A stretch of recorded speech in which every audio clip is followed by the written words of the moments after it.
Okay, Assalamualaikum warahmatullahi wabarakatuh. So, insyaAllah hari ini kita akan masuk bab 5 tentang gerak balas dalam tumbuhan. Okay, so majoriti dalam perkara dalam bab 5 ni dalam 60% kot pengetahuannya kamu dah ada lah dalam pembelajaran sains menengah rendah. Jadi dia cuma tambah sikit lah. Biasalah biologi ni dia tambah sikit je. Okay. So, untuk subtopik pertama, 5.1 kamu akan belajar tentang jenis gerak balas. Okay, kalau kamu masih ingat. Maafkan cikgu. Kalau kamu masih ingat, menengah rendah kamu telah belajar tentang jenis gerak balas lah yang tropisma tu. Itulah jenis gerak balas yang kamu akan belajar balik dalam biologi ni. Okay, cuma ada sedikit penambahan lah. Jenis gerak balas dalam tumbuhan adalah tropisma dan juga gerak balas nasti. Cikgu rasa semua kamu dah tahu lah apa perbezaan di antara kedua-dua gerak balas tersebut. Okay. Untuk tropisma ataupun gerak balas tropisma tumbuhan, dia biasanya melibatkan beberapa bahagian tertentu lah. Lebih spesifik akar dan juga pucuk. Okay. Yang mana pertumbuhan kedua-dua ataupun pergerakan kedua-dua bahagian tumbuhan ni kita boleh golongkan dalam tropisma apalah, sama ada positif ataupun negatif. Okay. Dan pergerakan ataupun gerak balas kedua-dua bahagian ni sama ada mendekati ataupun menjauhi rangsangan lah. Okay. Dan terdapat beberapa jenis tropisma ataupun gerak balas iaitu tigmo, geotropisma, hydrotropisma, fototropisma dan juga chemotropisma. Okay. Jadi nama di depan tropisma itu merujuk kepada jenis rangsangan yang ada. Okay, sebagai contoh, tigmo itu bermaksud rangsangan kepada sentuhan. Okay. Dan pucuk dia akan sama ada dia akan positif ataupun negatif lah kepada rangsangan tersebut. Okay. So, ini adalah ciri-ciri gerak balas tropisma. So jika gerak balas tumbuhan tersebut ada ciri-ciri ini, maka kita boleh kelaskan dia sebagai gerak balas tropisma, bukan gerak balas nasti. Okay. Yang pertama, untuk menjadi gerak balas tropisma, gerak balas tumbuhan tu perlulah gerak balas yang kekal. Okay, dia tak ada, dia akan kembali bentuk asal tu, dia tak akan menjadi tropisma lah. Kita tak akan panggil dia tropisma. Kalau dia gerak balas ataupun pertumbuhan tu kekal dan dia dipengaruhi oleh hormon, so kita akan kelaskan dia sebagai gerak balas tropisma. Okay. Yang kedua, gerak balas tropisma ni biasanya perlahan. Kita tak perasan pun, tiba-tiba kita tanam pokok kan. Siram, kita letak dekat tepi tingkap dan sebagainya, tiba-tiba dah tinggi, dah tumbuh tinggi, betul. Dan dia tidak berapa jelas lah. Okay. So kita boleh kelaskan kepada gerak balas tropisma. Okay. Dan arah gerak balas dia tu, arah gerak balas bahagian tumbuhan tu, dia akan bergantung kepada arah rangsangan tersebut. Itu adalah ciri-ciri gerak balas tropisma dalam tumbuhan. Okay. Yang mana dalam tropisma ni kita boleh bahagikan kepada dua. Yang pertama tropisma positif, yang kedua tropisma negatif. Okay. Kita akan cakap bahagian tumbuhan tersebut tropisma positif apabila bahagian tumbuhan tersebut tumbuh ke arah rangsangan. Okay. Dan sebaliknya, jika bahagian tumbuhan tersebut menjauhi rangsangan, kita akan panggil dia sebagai tropisma negatif. Okay, sebagai contoh,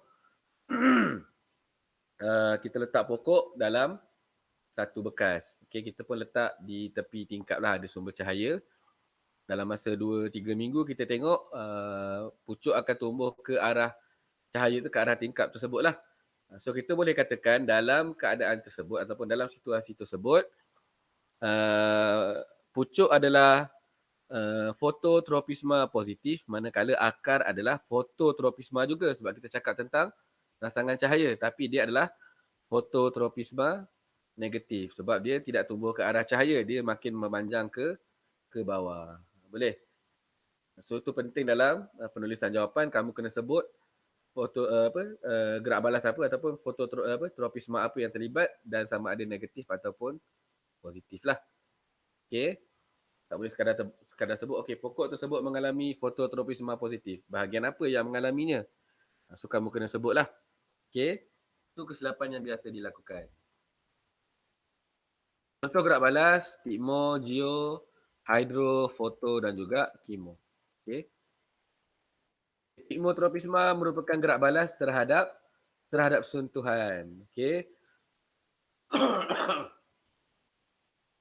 Contoh gerak balas terhadap sentuhan ni adalah sulur paut. Di mana ada pokok yang menjalar, memanjat kan. Okey. So sulur paut menunjukkan hipnotropisma positif lah sebab dia bila dia bersentuh je dia akan melilit benda yang disentuh tu. So dia akan tumbuh ke arah sentuhan tersebut. So kita boleh katakan dia adalah hipnotropisma positif. Okey. Okay, tropisma seterusnya adalah geotropisma. Geo ni graviti lah ataupun bumi, tanahan. So dia menunjukkan gerak balas pertumbuhan terhadap graviti. Okay, bila kita tanam, pucuk biasanya pertumbuhan yang normal lah. Pucuk akan tumbuh ke atas, akar akan tumbuh ke bawah.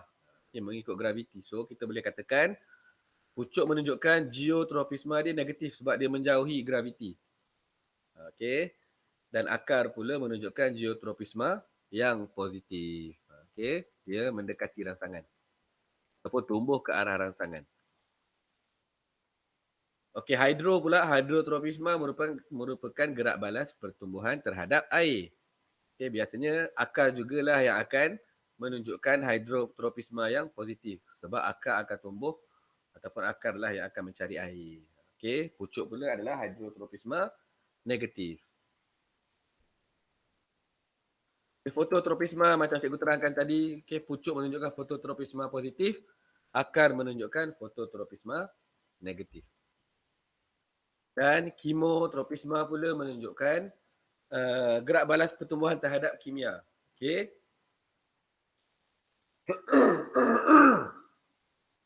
Makan cikgu. Dalam tropisma ini, akar akan menunjukkan rangsangan yang positif lah. Bila kita tambah baja dan sebagainya, semuanya akan masuk melalui akar. Okey.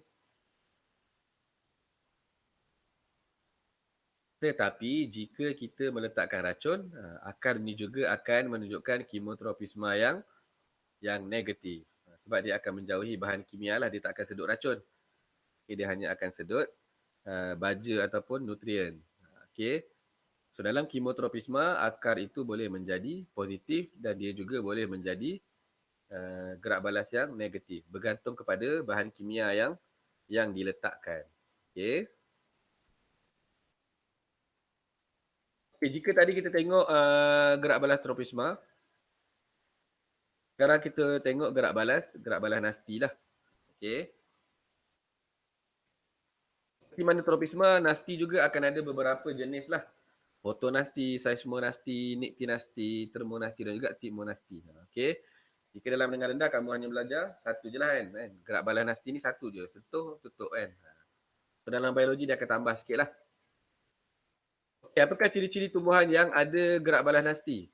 Okay. Okey, jika tropisma tadi semua gerak balas dia adalah pertumbuhan, betul? Sama ada mendekati ataupun menjauhi rangsangan. Tapi untuk gerak balas nasti dia boleh tidak semua gerakan pokok tu merupakan gerakan untuk pertumbuhan. Akan ada pergerakan untuk mencari makanan, untuk pertahanan dan sebagainya. Okey. Dan yang kedua, gerak balas nasti ni biasanya lebih cepat. Kita akan nampak on the spot kan. Kita sentuh pokok semalu tu dia akan tutup terus. So dia lebih cepat dan jelas lah berbanding gerak balas tropisma tadi. Dan akan ada gerak balas nasti bertujuan untuk menyelamatkan organisma tersebut lah, menyelamatkan diri. Okay. So dia sedikit berlainan daripada tropisma. Okay. Tapi dia masih lagi gerak balas bagi tumbuhan lah. Okay. Contoh yang pertama, fotonasti. Okay. Kebiasaannya kelopak bunga ni, dia bertindak balas terhadap cahaya lah. Okay. Akan ada pokok bunga yang bertindak balas terhadap cahaya. Sebagai contoh, pokok bunga ros Jepun, dia akan berkembang apabila dia menerima cahaya matahari yang maksimum. So, dia adalah fotonasti. Okay. Dan pada waktu malam, kalau perasan, dia akan menguncup lah. So, dia akan jelas. Gerak balas tu dia jelas. Seismonasti. Seismonasti ni gerak balas yang disebabkan oleh rangsangan mekanikal seperti kejutan, sentuhan, tiupan angin dan titisan hujan lah. Sebarang sentuhan. Okay. Biasanya pergerakan ni kita boleh lihat pada daun, stigma dan juga stamen kepada pokok tersebutlah. Sebagai contoh pokok duri semalu. So kita akan dapat nampak gerak badan nasti duri semalu tu adalah pokok semalu tu adalah saiz monasti. Okey. Teknik tinasti. Teknik tinasti pula adalah gerak balas, kita panggil satu pergerakan yang kita namakan sebagai ritma circadian terhadap keadaan yang gelap lah, bila keadaan gelap.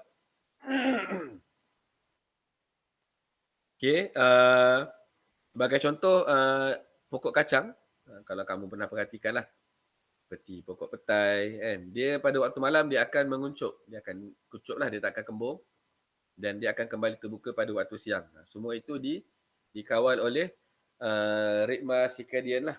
Okay, ritma circadian. Yang mana dia boleh detect lah bila masa gelap dan bila masa cerah. Okay. Termonasti pula melibatkan suhu lah. Okay. So, tumbuhan akan bergerak balas dengan cepat berdasarkan perubahan suhu persekitaran. Okay. So, sebagai contoh pokok bunga tulip lah, dia akan mengembang apabila suhu dia panas sikit kan. Bila tiba musim bunga, panas sikit daripada musim sejuk, dia akan kembang lah. Tapi bila suhu persekitaran tu menurun, dia akan menguncup. Okay. Dan last adalah tigmonasti. Okay. Tigmonasti adalah gerak balas tumbuhan kepada getaran.